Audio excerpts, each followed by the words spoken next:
get into the conversation around the matters to do with promises that are given and whether there is accountability on the same. And to have this discussion is Makali Mulu, who is MP Kitui Central, and we expect Didos Baraza MP Kimilili to be here to have this conversation with us.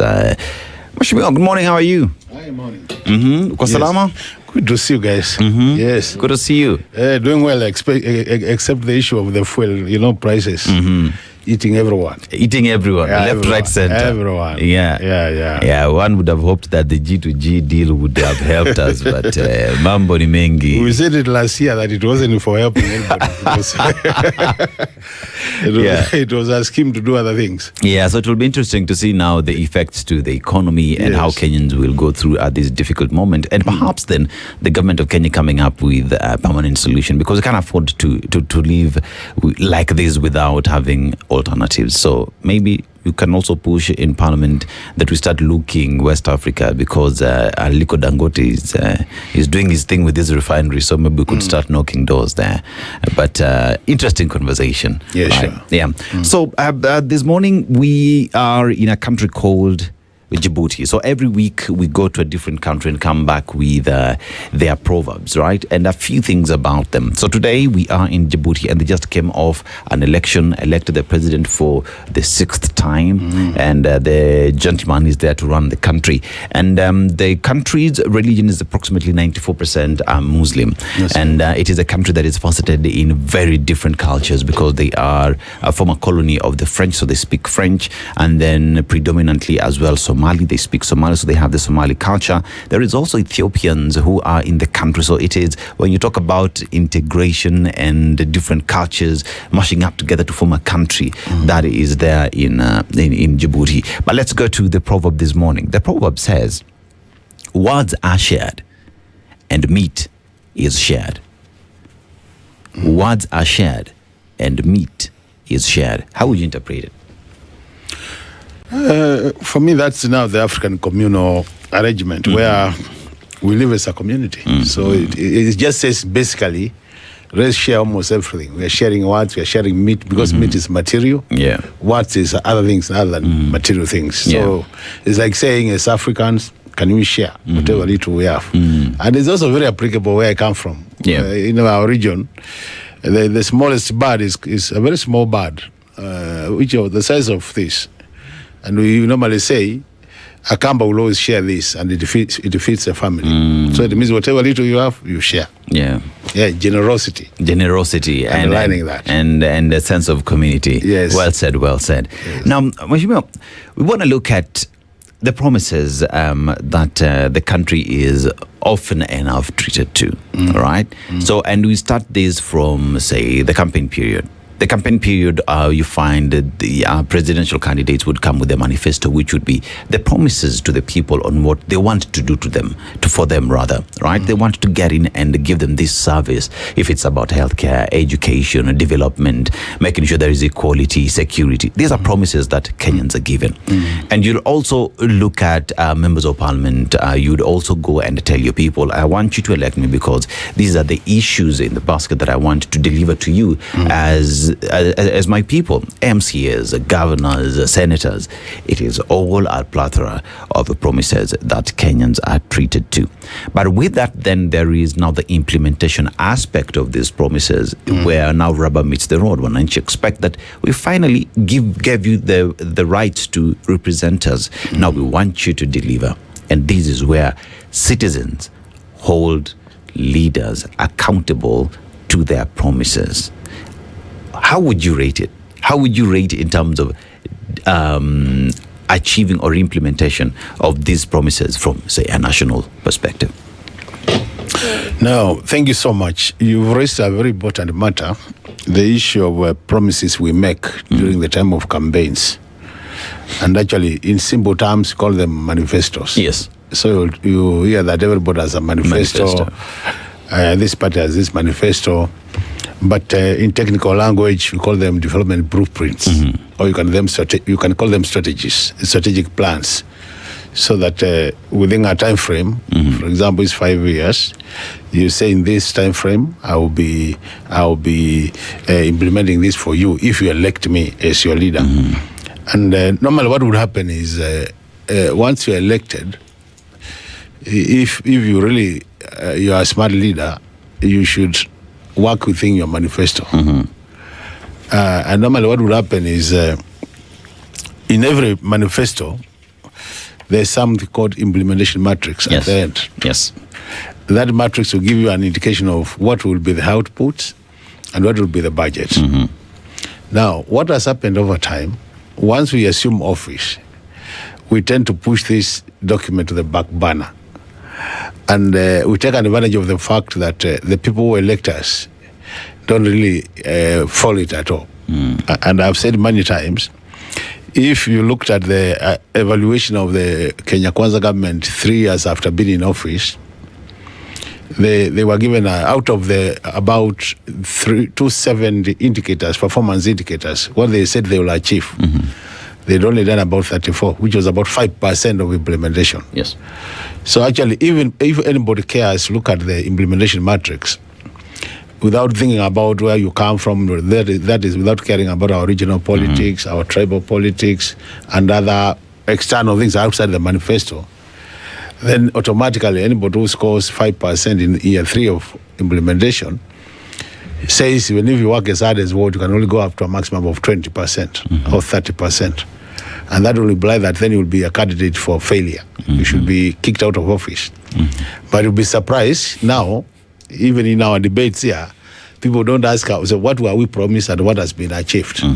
We only pick very few things out of the manifesto and say we have achieved this, and it's not measured. And there is this common saying, if it's not measured, it's not done. So if I said I will do 1,000 kilometers of road for this region, and I've done only 2, it definitely have failed. But you realize I nobody now wants to talk about the quantities. We are talking more of the generalities, say 1,000 kilometers. And these are things we are saying, I think for the next election, if we really want to be fair to ourselves as Kenyans. Now, the issue of accountability comes in. And I've said accountability is something, it's not a choice. You know, if you look at our constitution, Article 10 of the constitution talks about governance and leadership. Chapter 6 talks about ethics. Chapter 12 talks about public resources. How you should be accountable when you're using public resources. Now, if you look at those 2 chapters and 1 article, it tells you that for any Kenyan leader, accountability is not a choice; it's mandatory. So once you get to an office, you should be accountable to the people who have put you in that office. Unfortunately, it's well said than practiced. So you find very few of us really come out and be accountable. And I can quote a number of situations where we run away from accountability. When we are raising the Bible to take the oath, we say I will be true to the Constitution. But really, once you put it down, it becomes like another book. And I think these are the issues we are raising. So I totally agree with you that if you are a leader in this country and another place, and it happens all over the place, accountability is not a choice. So we should be accountable. If you make promises, you must be able to fulfill your promises. But the challenge we have been having, and I think this is now what I would challenge those of us who are scholars and those who have gone to school to move to the next level. I think before the next election, we need somebody to sit down and take the manifesto of this government, because they are the people who are now ruling. You know, that we can't take a manifesto of somebody who lost. They were not given the mandate. And look at that manifesto and tease out what were the performance indicators of this government and indicate what has been achieved and what has not been achieved. And with that, then you can publish it. Then we publish your things and say, these are now objective. These are the objectively variable indicators which have been achieved by this government. Now you tell Kenyans, on the basis of this is not the performance. So as you think about other factors to consider, as you elect this government back or you kick them out of the government. Now this is the scorecard for them, based on their manifesto. I think that now we'll start helping the country. Because now especially where the manifesto has not been achieved then, and we have seen this trend since this year. where you realize that now we seem to be shifting from the earlier promises and coming up with very new aggressive promises. Wherever you go, when you get this visitation to different places, you realize now there are new, very major promises coming, and the other ones have not come. And looking at our economy, where we are, and the resources to implement those promises, I can tell you it's going to be a huge challenge. But we are used to uncosted promises. So when you don't cost them, you can promise anything. The way to go is cost your promises, see the bigger picture in terms of budget, and then you can promise. You can promise. Yes. Well, you're talking about promises, and we have a head of state who has been on the receiving end for being heavy on promises, light on implementation, because at times he's put to task to explain if, that promised road has money set aside in the budget to actually facilitate all that. Since we're speaking about promises, let's touch base on the hot potato. The hot issue in the room right now is all to do with the fuel prices and that substandard oil saga that seems not to land any prosecutions so far. We saw a charade of arrests. Days later, we haven't seen an iota of prosecution. The promise by the president was that this is the administration that will deal with oil cartels. And not just oil cartels, even those in the sugar sector, in the tea sector, you name it. He's equally touted that this G2G deal was actually the silver bullet in terms of stabilizing fuel supply, reducing pressures to the dollar during this global volatility era. What do you make of the accountability now? Because we're seeing reports that the bad fuel is already in the market, despite assurances that this bad oil had already been exported, imetolewa kwa country haraka sana. What do you make of this whole hulabaloo around the substandard oil and the efforts to actually hold to account those responsible for this particular deal? Now, what has happened is very unfortunate for this country. But at the same time, I think it's good that it opens our eyes.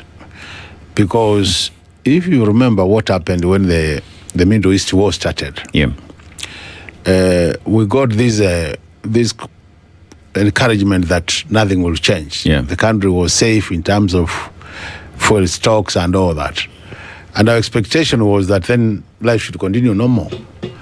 But remember at one point, the head of state did mention that because of the war in Iran, they were thinking of alternative sources of energy.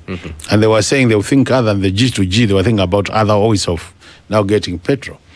And it's on the basis of that, if you follow the discussion, it's on the basis of that, then there was this security committee meeting, the National Security Committee meeting, which also agreed with the president that was need to think outside the box and see how we can get additional stock. And then from there, the letter was written to the PS to think outside the box and see whether we can get. And it's on the basis of then the PS decided to procure from other sources. Now, unfortunately, by taking that action, then the PS is already out there in the cold. Now, you ask yourself, if your boss gives you instructions and you act on those instructions, and you don't act outside the law, because the agreement was G2G. And I think in many shows we have discussed G2G. G2G, One of the key issues then was G2G was going to save Kenya foreign currency in terms of, we used to ask, how will you pay for oil using Kenya shillings? Because the only way you could save was Kenya shillings. That question was never answered. Now, what has happened is G2G, being now the arrangement, I think they realized that even though there was G2G, because to me, if there was G2G, it should have assured the country that even though the war is still there, you still get your supply through, because it was not our business to find where the oil will come from. It was our business to say, we have a contract with you, then can you deliver? Can you honor the contract? As by the contract. But in this country, if you have been keen, and I can see we are old enough in this country, we have been here long enough, people have taken advantages of calamities, situations which are not good for the country. You remember the oil saga, where we lost a lot of money. You remember the sugar issues which have affected this country many years, the rice issues, the wheat issues, where people, as a result of hunger, people go out there and import wheat, import maize, and purely for making money. So I think it was people saw an opportunity. That here's another opportunity, now we can hide behind the Iran war and make money. And that's what happened basically, because some of the questions we're asking ourselves is still another issue of accountability. Yeah. How do you, the war started about, when I remember at one point Band, no, it was first it was the CS energy. He assured the country we have enough stock. Yes. Then in Band, after a week, says we have stock for about 29 days. And even before the 29 days end, then you have already you have a ship which is around Mombasa, hanging around there to give us oil. Offloading fuel. So the question is, it doesn't take 2 days to move from oil from Iran to Kenya. Yeah. So it means somebody must have really factored this Iran war into their planning and ordered oil long enough. Although they were saying that ship was actually diverted to Kenya. And I asked myself, don't they have manifestos where it's got a manifest which shows where the ship should be going? How do they just divert it and tell you, now, stop going to wherever? It was going down somewhere now. Yeah. Where was it going? I think it was West Africa. No, West, South. The country next to Namibia. The country next to South Africa. Yeah, Namibia, yeah. Right. So that's where it was going. And all of a sudden it has now been switched back to Kenya. And now if you follow the whole discourse, you see serious gaps, and just tells you that people are running away from accountability. You see a minister who says, I don't know what was happening. I was not briefed. Now, in line with our constitution, the way the government works is that the cabinet, which is chaired by the president, sits, passes policies, passes budgets, and then that is communicated to the permanent secretaries who implement, and then with them they now push it down to the directors for implementation. That's normally what happens. So it means for any serious decision like what we are saying to be passed without the knowledge of the minister, already there is a collapse of the way the structure, the organizational structure, the way it works.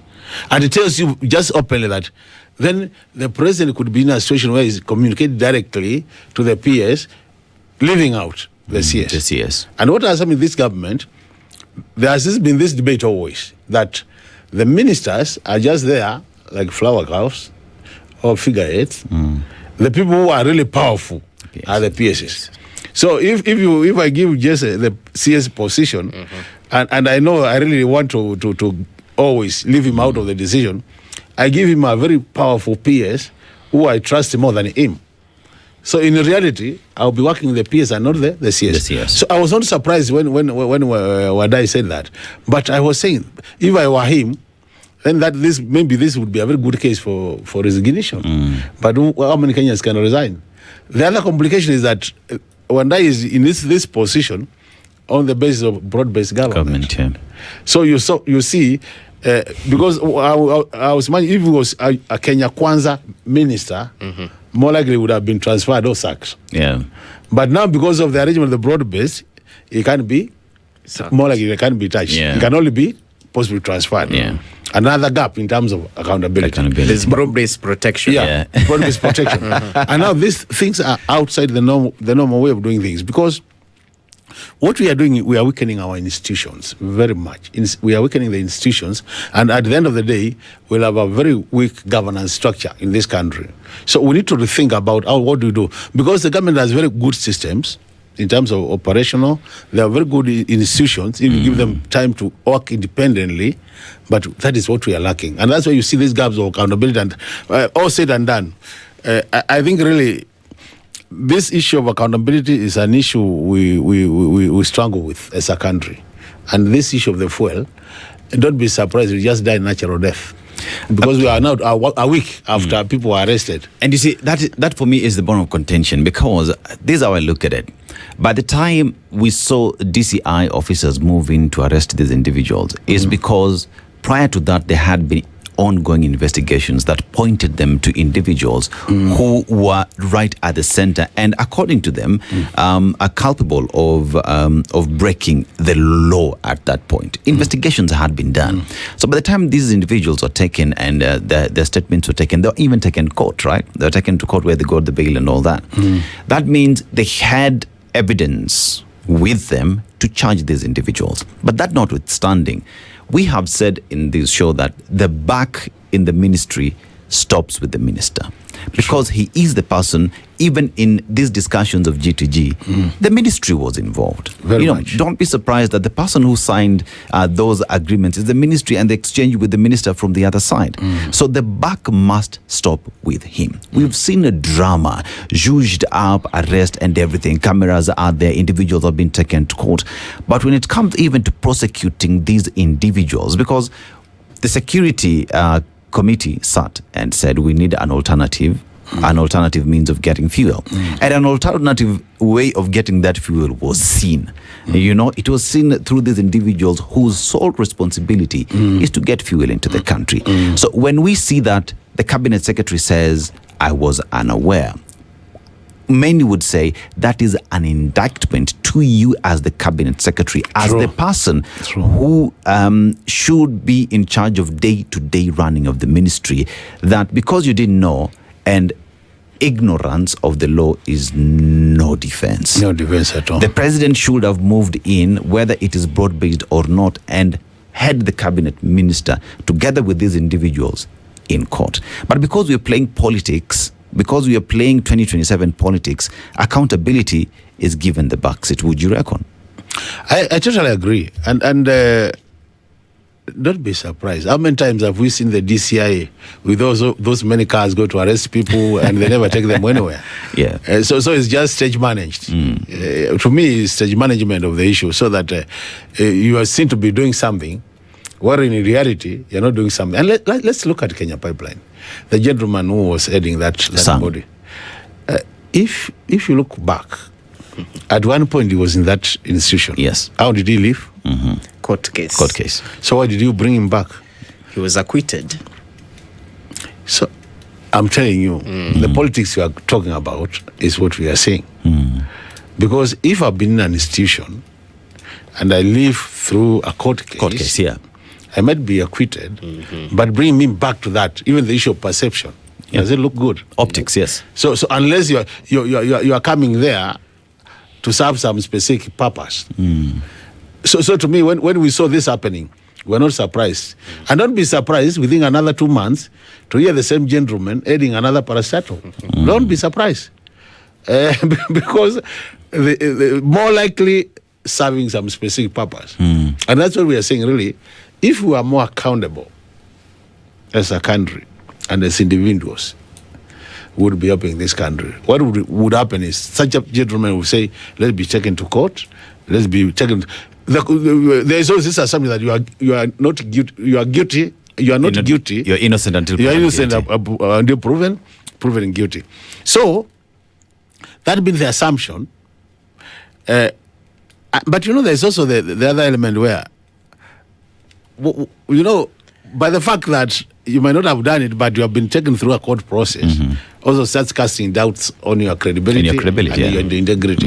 And that's why we are saying we have so many Kenyans who are very clean files in this country, very clean, very qualified for these positions. Why don't we give them the positions to head and give them also a chance to serve? Because you saw the farm which was bringing that ship. Yes. They have said they will be claiming damages to a tune about 4 billion. If my memory serves me well, about 4 billion. So the fact that even assuming the oil left, I think we are casting our doubts. Assuming the oil was taken somewhere else, we still have to pay about 4 billion because of giving the wrong instructions. Because we instructed them, and that must be in writing, to deliver. Now, if you cancel the delivery midway, then you must pay me. You'll bear the cost. You bear the cost of whatever stage I reached. Yeah. And that's what I'm saying. So, you see, we've already another 4B is gone. And it has come to a time when I normally get very frustrated. I'm a finance person, but my background is finance. So anytime I imagine what 4 billion can do, and see the way we play around with billions in this country. Yeah. But Mheshimiwa, one would ask the question then, accountability is implementation of the same seems to be something that is not given priority. And Parliament has been accused of being part of the conveyor belt in this problem, True. Because when we talk about accountability, as members of Parliament, Energy Committee would have raised this up, like the Ethics Committee as well would have raised this up in terms of ensuring that if the Cabinet Secretary would stand and say that I was unaware, that speaks to his performance. There has to be a committee in Parliament to check that out. We talk about Energy Committee, even Security Committee. Why do I bring this up? A vessel cannot enter Kenyan waters without the knowledge of security agencies in the country. Maritime officers, the Navy knows when a vessel is getting into the country. That means the Security Committee knew that there's a vessel that is getting into the country with cargo A, B, C, D, because they usually transfer channels for them to be directed on the waters as they get into the country. By the time they were docking, the Kenya Ports Authority knew what this vessel was carrying and where it was docking. As conversations were going on, offloading the same to Kenya Pipeline and further to oil importers. Clearly, the government of Kenya knew exactly what was happening. And this then brings about Parliament, whose role is to oversight, to represent and to legislate. In this part of oversight from the face of Parliament, would Kenyans be right in saying that the biggest impediment in accountability in the country is Parliament? And if that's the case, why, Mheshimiwa, why is Parliament seen as the weakest link in accountability queries? Now, what has happened, I agree with you, but let's also put the facts, right, with the facts on the table. You know what happens parliamentary? The way we operate in Parliament, we have committees and then we have plenary. Yes. Committees normally would focus on specific sectors. For example, Energy Committee focuses on energy sector. There are two areas the way you do your business as a committee. First of all, you interact with the committee, the departments when you're doing your budgets, because you know what they are planning and you're able to discuss them. Then the other one is oversight now, when you want to do what they are doing. Yes.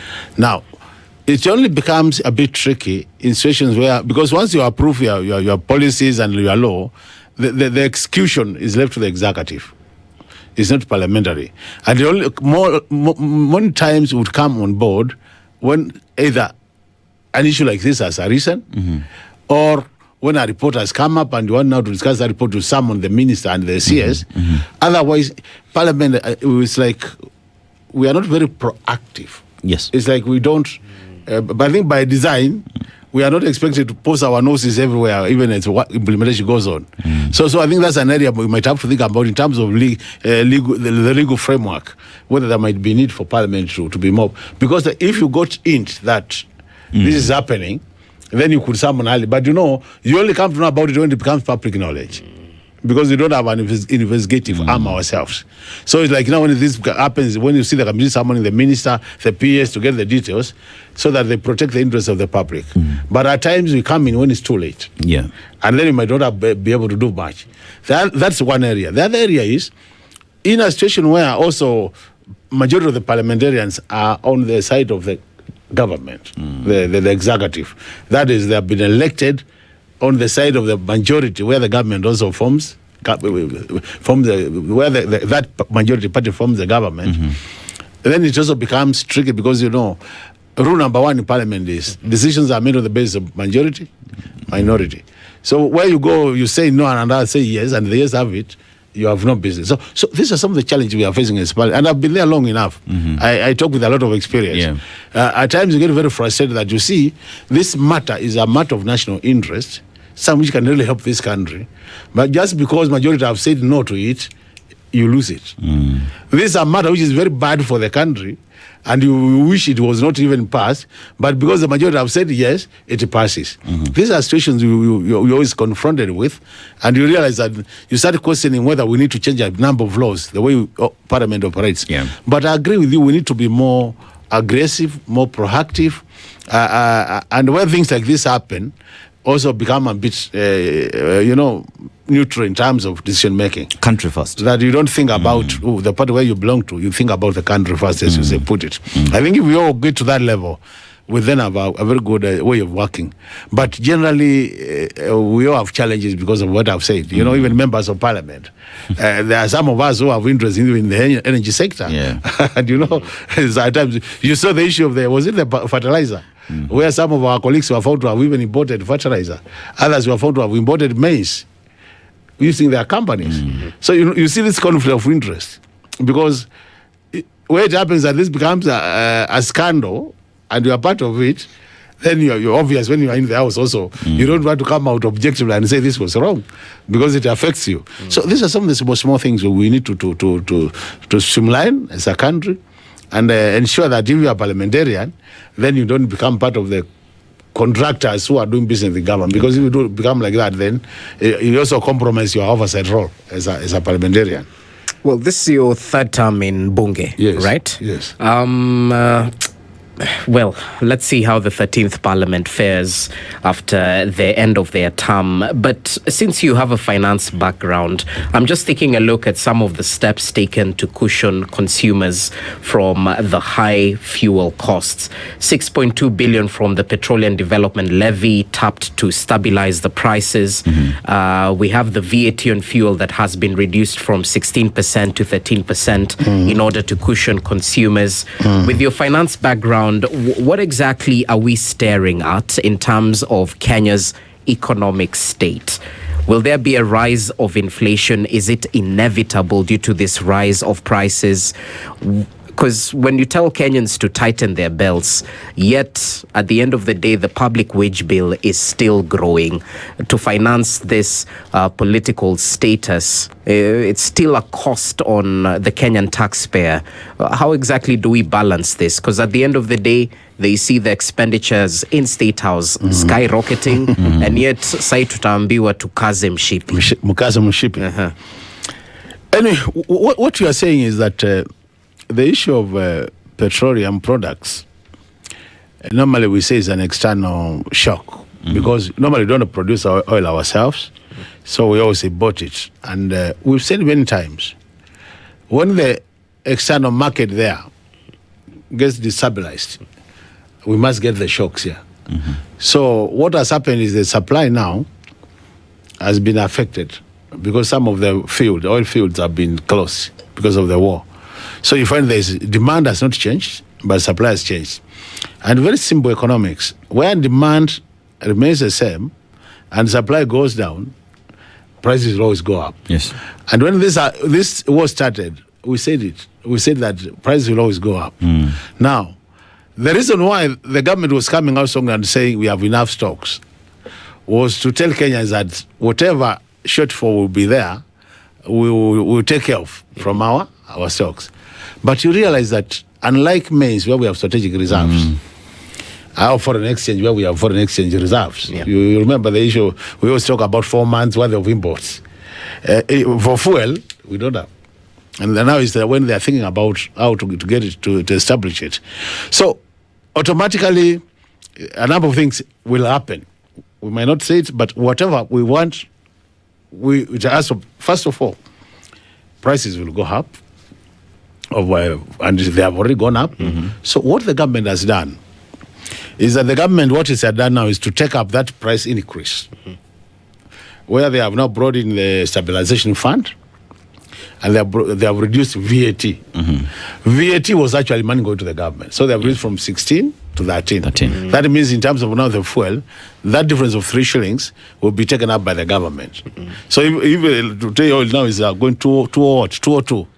So if you had 16% VAT, would be about 205. So the government has taken that 3 shillings difference, and then the fund will also make it a bit cheaper. So I'm imagining actually the real price per litre of fuel petrol could be going to about even 230. But the government is taking the difference. Okay. Now, what will happen, even with this 28 shillings increase, and I've said this many times, public transport is going to increase automatically. Kenya relies so much on petroleum products to run our industries. So cost of production will increase. Yes. Now, when cost of production increases for all goods, not for one good, when it increases for all goods, the manufacturers will not take in that cost. They will push that cost to the consumers. Yeah. So the price of the final product will increase. So you realize that we will be paying more for whatever we have been paying for as we move to the future. Now, when that happens, the question is, as our salaries, have they changed? No. They have not. So it means we are reducing disposable income. If by now you are taking home about 10K, then more likely to start taking home, out of that 10K, 2 now will go to cushion this price increases. So actually you make the individual worse off. Now, when you make me worse off, then it means the demand for goods and services I've been consuming has also to come down. Now, when it comes down, another cycle. Demand for goods will reduce, so productivity in the manufacturing sector will have to reduce because the demand is not high. If you are reducing 1,000 bottles of water and now it's only 800 required, you produce less. When you scale down your production, you're likely to reduce, to lay off either casual staff or whatever staff you had. Now, by laying off casual staff, hawana mshahara za hiyo, so income tax again gets affected. So it's a circle, a very complicated circle, and that's why we say management of an economy needs serious thinking, because it triggers a process which really disadvantages all the other sectors. And the worst bit is Kenya is so much relied on petroleum products that any small change in prices will affect the whole economy. And Mheshimiwa, I think that's where the problem is at, because we know very well that for us to produce, right, we need petroleum products. We pretty much depend on that, you know. But we do not have oil reserves in the country. Yeah, we don't have.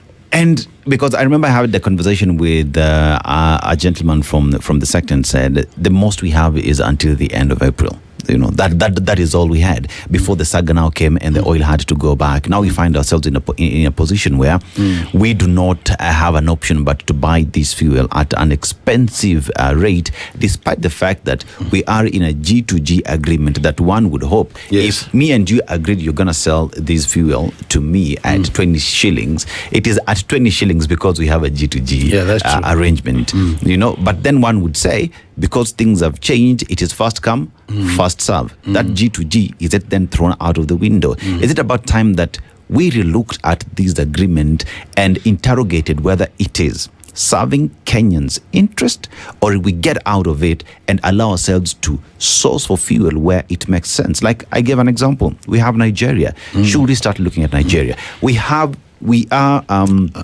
Turkana. What are we doing with that oil? Is it about time that maybe we start even taking that to Nigeria, it's processed, and bring it back to the country at an affordable price? Is it about time we started having discussions with the region, East Africa community, to have a regional fuel reserves that would cushion us in case of this? In case of this. These are conversations that one would hope would be pushed by the national government. Energy committees would be pulling this, but we're not having this discussion. I think we're really not getting to that serious discussion, but I totally agree with you. But in addition also, you know, Kenya, we also have geothermal. Yes. We also have hydroelectric power, which comes from there. We could also start thinking more of cars which don't use petrol. Electric cars. And he used one in the morning. He used one in the morning, I think now, we are just being told, guys, you stop sleeping. Wake up and think.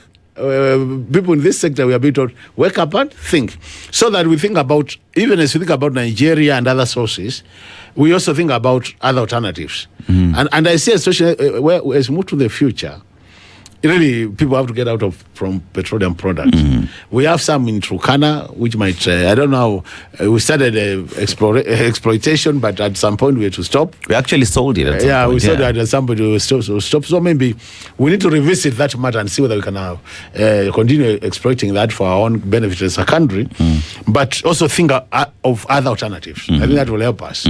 Otherwise, this idea of just sticking to one source becomes very expensive, and that's why you see, anytime you talk to a manufacturer in this country, one of their key areas of concern is the cost of energy.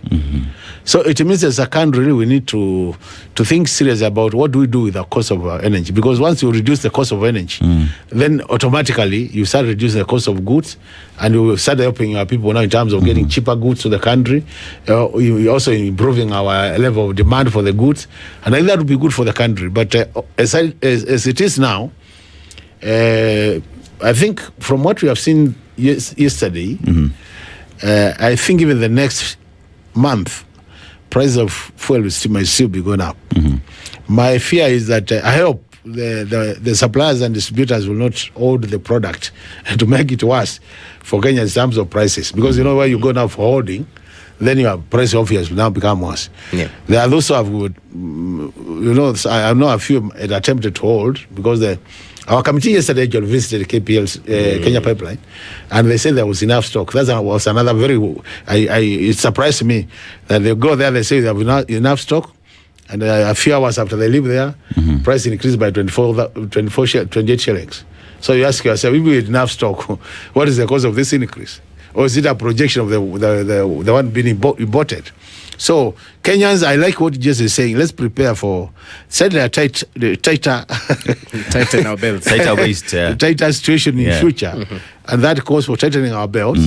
But the government must also tighten their belt, because I think basically our expenditure side of the equation, we are not doing very well. We are doing very badly. And perhaps to veer off this oil matter, we have a top treasury honchos in Washington. They're trying to pursue a bailout from the IMF, the International Monetary Fund. And something interesting came out, even as we speak about accountability. We don't have a deal in terms of that IMF bailout unless we come clean on our hidden debt. What exactly is going on with our debt? Can Kenya really come clean on hidden debt? We've heard of talks about securitization program and how that particularly should be included in our debt stock as the country. Now, what has happened, the way we define debt legally is very limiting. And I think that's the issue IMF is raising. That you say your debt is just what you have borrowed and what you have guaranteed through Treasury. But look at things like pending bills. Yes. Pending bills in this country now up to a tune of about 680 billion. Services and goods which have been supplied to the government, and the government has not paid. So the question is that part of government debt? As per our legal divination, it is not part of our legal debt. Look at the sectorization of some of the areas. The whole process of securitization is where you take money based on future expected revenue flows or streams. So if I take 100 million today and I say I'll be paying this money from my rent, which is 10 million a month, so that I take 100 million, then I'll pay from the rent till I clear it, is that a debt or not? It is a debt.